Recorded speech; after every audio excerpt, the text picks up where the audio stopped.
오늘 본문은 음식법에 관한 내용입니다. 하나님께서는 이스라엘 백성들에게 먹을 수 있는 것과 먹을 수 없는 것을 구별하여서 하나님께서 정해주신 내용입니다. 왜 하나님께서 어떤 것은 먹으라 하시고 어떤 것은 먹지 말라고 하시는가? 역사적으로 기독교 안에는 여러 가지 그 이유에 대한 견해와 해석들이 존재해 왔습니다. 대표적으로 제의적인 해석이라는 것이 있습니다. 먹을 수 없는 것은 이방인들이 제물로 자기들의 신을 위하여 바치는 것이기 때문에 먹지 말라 하셨다라고 하는 견해인 것입니다. 제의적 해석.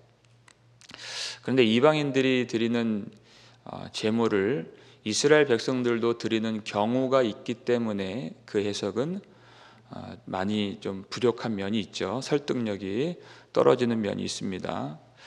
그리고 위생적 견해가 있습니다. 위생학적 견해, 위생적 견해라고 불리우는 그런 입장입니다. 그것은 하나님께서 질병을 유발하는 어떤 짐승들에 대하여 먹지 말라고 한 것이다 라는 해석인데요. 그런데 우리가 잘 알다시피 신약으로 넘어가면 음식법이라는 것이 예수 그리스도 안에서 폐지가 됩니다. 그렇기 때문에 하나님께서 이것을 위생학적이나 건강상의 이유로 금지하신 것은 아니라는 데 무게가 더 실리는 것 같습니다. 그럼 어떤 이유로 하나님이 부정한 것을 먹지 말라고 하시는가? 3절 말씀 보시면 너는 가증한 것은 무엇이든지 먹지 말라 이렇게 말씀하세요. 이제까지 신명기에서 계속 가증한 것이라고 한다면 어떤 것을 의미하는 것입니까? 우상 숭배와 관련된 우상 숭배자들과 우상이 가증하죠. 다시 말씀을 드리면 하나님을 떠난 것이 가증한 것입니다. 하나님의 법을 벗어난 것이 가증한 것이에요.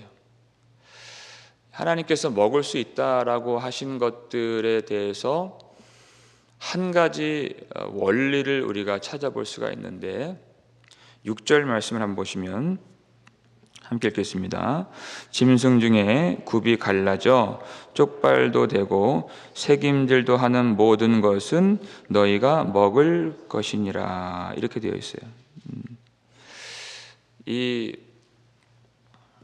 모든 이 짐승들을 세 가지 영역으로 먼저 구분을 합니다.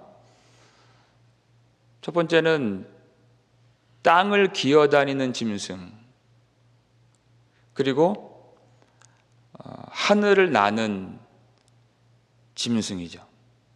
그리고 바다를 헤엄치는 짐승, 이 세 가지 영역이 있는데 이 각각의 동물들은 자신들이 속해진 영역에서의 독특한 운동 방식을 갖게 됩니다.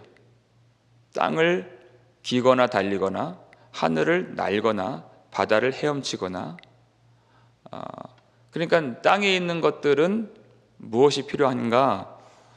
굽이 갈라진 것이 필요하고 또 새김질하는 것이 필요한 것이 기본 질서예요. 기본 질서. 그 안에 그 모든 조건들을 충족하는 것은 기본 질서 안에 있는 것은 정하다 이렇게 말씀하신 것이에요. 그런데 낙타나 사반이나 토끼같이 새김질은 하지만 굽이 갈라지지 아니한 것은 조건이 충족되지 않죠. 부정하다, 먹지 말라 이렇게 하신 것이죠. 7절에 그렇게 나와 있죠. 곧 낙타와 토끼와 사반 그것들은 새김질은 하나 굽이 갈라지지 아니하였으니 너희에게 부정하고 반대로 돼지는 굽은 갈라졌으나 새김질을 못함으로 너희에게 부정하니 먹지 말라 이렇게 되어 있습니다. 물고기 같은 경우에는 바다를 헤엄쳐요. 그러니까 비늘과 지느러미가 기본 질서예요. 여기 나오죠. 물에 있는 모든 것 중에서 너희가 먹을 것, 이런 것은 너희가 먹을 것이니 지느러미와 비늘이 있는 모든 것은 너희가 먹을 것이요 지느러미와 비늘이 없는 모든 것은 너희가 먹지 말지니 이는 너희에게 부정함이니라. 이렇게 됐어요. 하나님께서 무엇을 말씀하시려고 이렇게 하시는가? 기본 질서 안에 들어가는 것은 정하다. 그 안에 들어가지 못한 것은 부정하다라는 것이에요. 이 짐승들을 통해서 무엇을 말씀하려고 하시는가? 하나님의 법도 안에 들어간 백성은 정한 백성이요 거룩한 백성이다, 이거예요. 2절 말씀에 너는 내 하나님 여호와의 성민이라 그랬잖아요. 지금 그 연장선에 있는 것입니다. 하나님의 길, 그 거룩한 길, 하나님께서 말씀하신 그 온전함을 지키는 그 백성들은 거룩한 하나님의 백성이고, 하나님을 떠나요 가증한 것이죠. 하나님의 법도를 벗어나요 온전하지 않은 것이죠. 그것은 부정한 사람들, 곧 이방인들을 의미하는 것이에요. 그래서 이 땅에서 기는 것과 하늘을 나는 것은 정한 것들 중에서, 먹을 수 있는 것들 중에서 또 두 가지로 구분이 돼요. 어떻게 구분이 되냐면 일반적으로 먹을 수 있는 것이 있고, 또 한 가지 하나님께 제물로 바칠 수 있는 것이 있어요. 무엇을 의미할까요? 일반적으로 먹을 수 있는 것은 이스라엘 백성들을 의미하는 것이고, 제물로 바쳐질 수 있는 것은 하나님 앞에서 자기를 드리는 제사장을 의미하는 것이에요. 그러니까 하나님의 관심은 이 짐승이 정하고 또 다른 것들이 부정하다, 이것이 하나님의 관심사가 아니라 이스라엘 백성들이 과연 거룩한 성민의 길을 걷고 있느냐를 지금 가르쳐 주시려고 하시는 중이세요. 먹을 수 없는 새들을 보면은 또 우리가 그것을 생각할 수가 있죠. 독수리나 매나 부엉이나 까마귀, 이런 맹금류들을 먹지 말라 하셨어요. 이 맹금류들의 독특한 특성이 뭐냐? 죽은 사체를 먹는 거예요. 피가 빠지지 않은 그 고기를 먹는 그런 새들이에요. 이제까지 하나님께서 고기는 마음대로 각성해서 잡아서 먹어라, 근데 뭘 먹지 말라? 피를 먹지 말라. 지금 하나님은 이스라엘 백성들에 대해서 말씀하시는 것이에요. 이 짐승들에 빗대어서 이스라엘 백성들이 하나님이 정하신 질서 안에, 거룩한 율법 안에서 하나님의 성민의 길을 온전하게 거룩하게 걸어가고 있는가, 거기에 초점이 있고 하나님은 그렇게 되기를 원하시는 것입니다. 음식은요 우리가 매일 먹는 거예요. 매일 먹으면서 이스라엘 백성들이 그것을 자각하고 깨달을 수 있도록. 음식은 하루라도 거를 수 없는 거예요. 매일 먹으면서 하나님께서 이 구별하신 그것들을 먹고 또 먹지 않음으로써 나 자신이 하나님 앞에서 구별된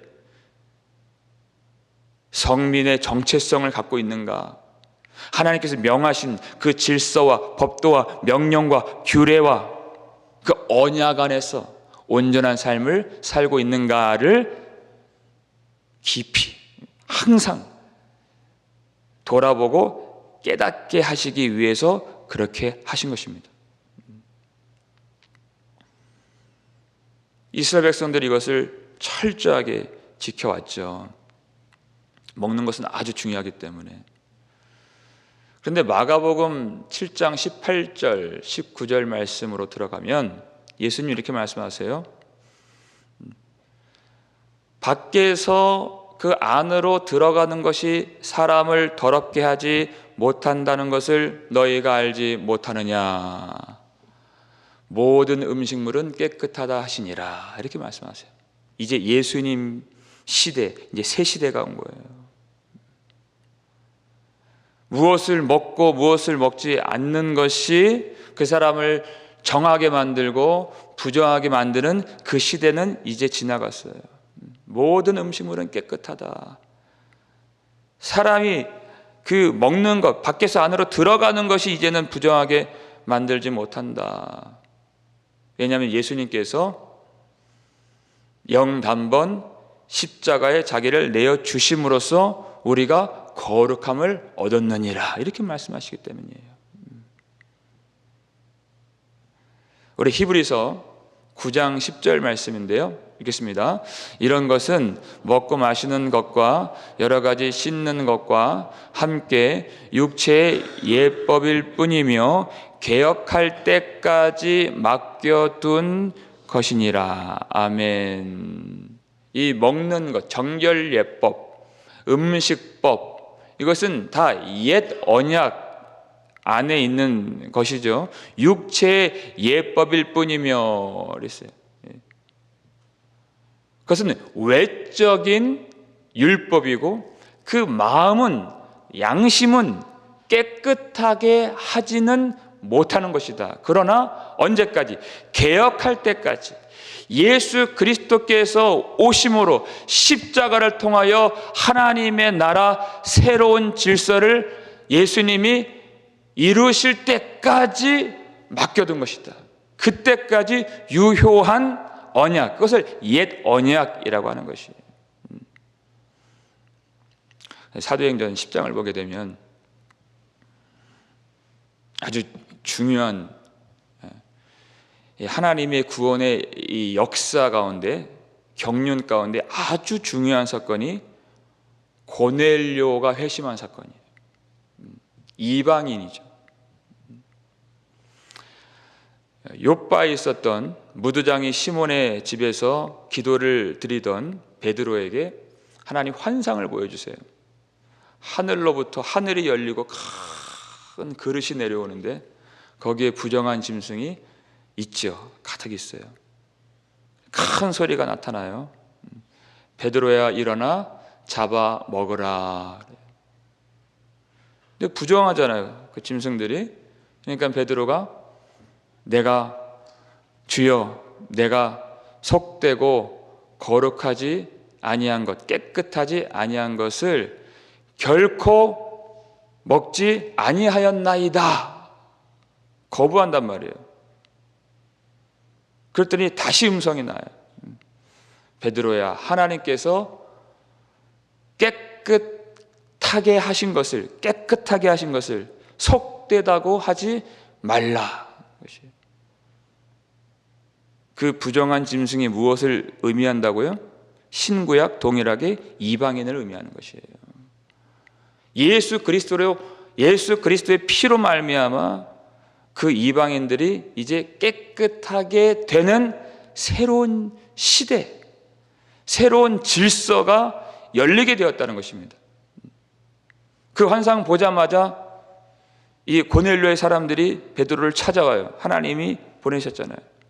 그들을 따라서 가이사랴로 들어가서 고넬료의 집, 거기서 복음을 선포해요. 그랬더니 그 집 안에 있는 모든 사람들에게 성령이 임하시게 되는 것입니다. 성령을 받게 되는 것이에요. 그러니까 거룩한 유대인들과 부정한 이방인들의 구분이 철폐된 것이에요. 무엇을 통해서? 예수 그리스도의 십자가를 통해서 이 둘이 한 세 사람을 이루어서 하나님 앞에서 화평을 누리게 하신 것입니다. 이게 예수 십자가예요. 이제 음식을 먹고 안 먹고는 이 음식법에 걸려 있는 게 아니에요.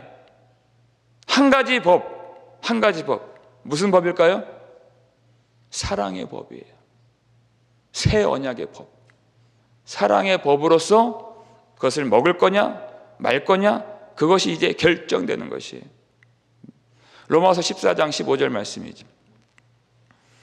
읽겠습니다. 만일 음식으로 말미암아 내 형제가 근심하게 되면 이는 내가 사랑으로 행하지 아니함이라. 그리스도께서 대신하여 죽으신 형제를 내 음식으로 망하게 하지 말라. 아멘. 이제 예수 그리스도의 시대, 개혁할 때가 왔잖아요, 이제.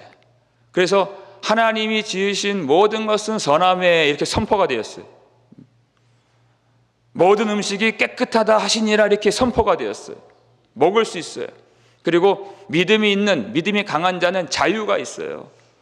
먹을 수 있어요. 그런데 내가 자유롭게 먹는 그것 때문에 어떤 형제가 근심하게 되면, 그리고 자칫 그는 그것이 아직 자유가 아닌데 그 사람을 따라서 먹을 수도 있어요. 그러면 그건 믿음으로 한 것이 아니기 때문에 죄가 된단 말이에요, 그 사람에게는. 그렇게 되는 일이 있다면 그 먹는 것으로 사랑을 행하지 않은 것이에요. 그럴 때는 먹지 말아라. 음식법 때문이 아니라 사랑의 법 때문에 먹지 말라 하는 것이에요. 왜냐하면 이 형제는 그리스도께서 위하여 죽으신 형제이기 때문에, 우리가 형제를 예수 그리스도 안에서 한 새 사람이 되었기 때문에 그를 위해서 내가 먹을 수 있는 자유는 있지만 그 형제를 사랑하기 때문에 먹지 않는다면, 그 형제를 위하게 된다면 하나님이 영광을 받으신다 그랬어요. 너희가 먹든지 마시든지 무엇을 하든지 하나님의 영광을 위하여 하라.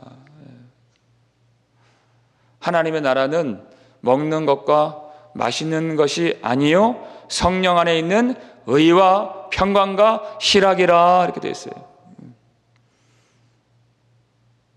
이제 우리가 거룩하게 되는 것은 먹는 것으로 되는 것이 아니에요. 예수 그리스도 안에서 형제를 진실하게 사랑하는 것입니다. 성령 안에서 하나님이 주시는 의와 평강과 희락을 누리는 것이 예수 그리스도로 시작된 하나님의 나라를 경험하는 것입니다. 우리가 거룩해지는 것은 하나님의 말씀 그리고 기도로 거룩하여 짐이라 그랬어요. 하나님께서 무엇을 이루시려고 이 법을 우리에게 주셨는가? 예수 그리스도로 우리를 거룩하게 만드시고 하나님의 나라를 이루시기 위하여 이 율법을 주셨다가, 그리고 예수 그리스도 십자가를 통하여 우리에게 새 언약의 법을 주신 것입니다. 우리를 거룩하게 만들어 주신 예수님의 십자가를 더욱 의지하여서 성령 안에서 서로 사랑하고 하나님의 나라를 누리심으로써 하나님께 영광을 돌리며 하나님의 성령을 힘입어 하나님의 질서, 하나님의 말씀 안에서 예수님의 거룩하심과 같이 우리도 온전함을 이루고 거룩한 길로 항상 나아갈 수 있기를 주님의 이름으로 축원합니다.